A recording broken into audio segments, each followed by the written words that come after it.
ஒரு நிமிடம் கூட இந்த வீடியோவை தள்ளிவிடாதீர்கள். ஏனெனில் நாளைக்கு நீங்கள் கோடீஸ்வரராக போகிறீர்கள்.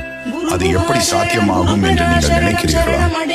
முருகனை ஒரு முறை தரிசிக்கிறீர்கள் என்றால் அவருடைய அருள் உங்கள் வாழ்க்கையில் வெற்றியும் செல்வமும் மகிழ்ச்சியும் கொண்டு வரும்.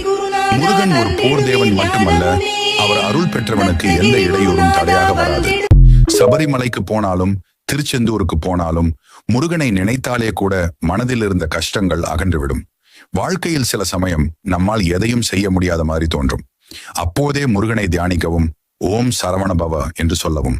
அந்த ஒரு சொல் உங்களுடைய மனதை வலிமையாக்கும், உங்களுக்குள் இருக்கும் தைரியத்தை எழுப்பும்.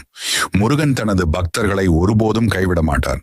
அவர் உங்களை பொருளாதாரத்திலும் ஆரோக்கியத்திலும் அறிவிலும் உயர்த்துவார். நீங்கள் நினைத்த சிறிய விருப்பங்கள் மட்டுமல்ல, பெரிய கனவுகளையும் முருகன் நிறைவேற்றுவார். நாளை உங்களுக்கு நல்ல வேலை கிடைக்குமா? வியாபாரம் வெற்றி பெறுமா? குடும்பத்தில்